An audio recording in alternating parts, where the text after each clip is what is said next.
And people are fascinated. Like, I'm lucky enough to know a Khabib, right? Or somebody like that. I didn't know who Khabib was. He was like, I think y'all would be a good fit because the way you do stories and stuff like that, I think he'll like you and you'll like him. And then I went to Dagestan. What's that like? Intense. But it was beautiful. I went during Ramadan last June, at the end of Ramadan. And did you have to observe while you were there? So Khabib wanted me to come during like the last tail end of Ramadan, right? From there, it was just a beautiful moment. The Dagestan Chronicles is my most popular thing on my channel, obviously, because it's showing Khabib in a way no one's ever seen him.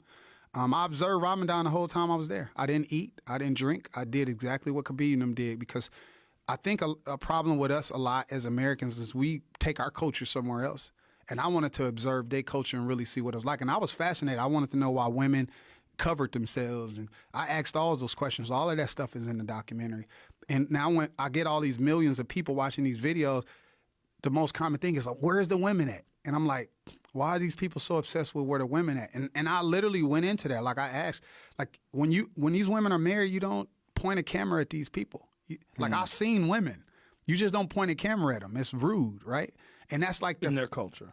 In their culture. Did they explain this to you? Yeah, they did. They did. What did they say? They literally just said they look at like I talked to a couple of them.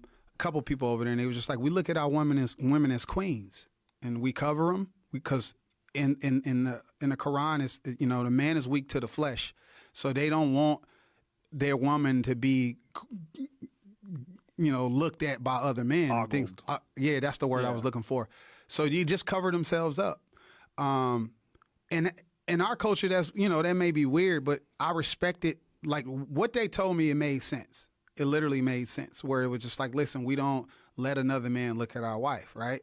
I'm not going to bash on that culture because I feel like that's silly. A woman can do whatever they want to do. That's just how they feel. Like I don't, you know? So, but I seen women. I seen some beautiful women too while I was in Dagestan. So it wasn't the fact that I didn't film any women. I seen women. Khabib getting that Dubai money now though. He always in Dubai. Look at, I mean, since his fight, he been in Dubai how many times? What's he doing over there? Speaking. Things like that. I mean, when you're one of the most famous, I think he's like top 15 and the most famous athletes now.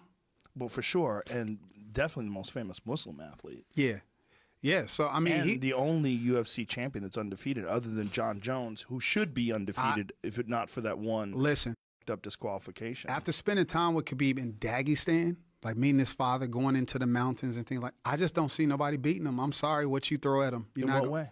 I just feel like just his pedigree of where he's from.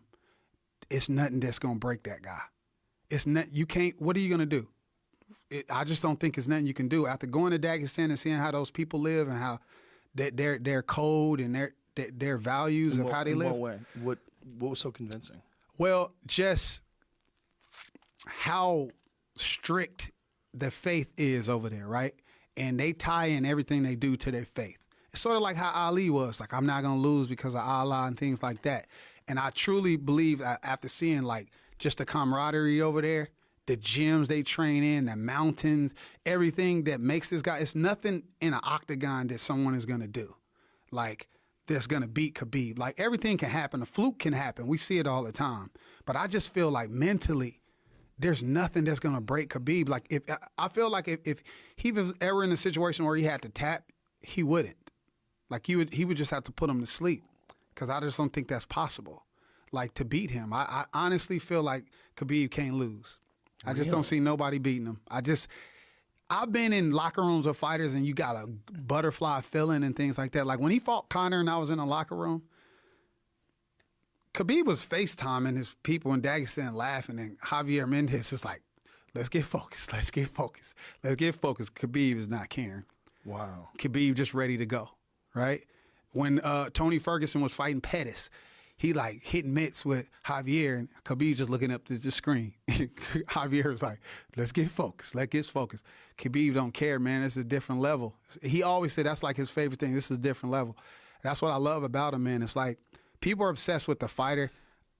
I like Khabib as a person. It was a crazy experience in Dagestan. That's life-changing. It changed my life. How long were you there for? 9 days. Wow.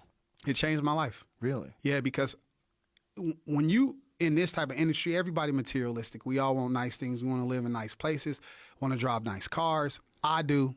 Most people do want to live nice and comfortable. And I saw just how happy these people was just living their lives. Like I went to his village, I went to his mountain village, and I was in his city. And I saw these people were just happy. And maybe on the outside they was happy, and maybe they was dealing with other things that we don't know about.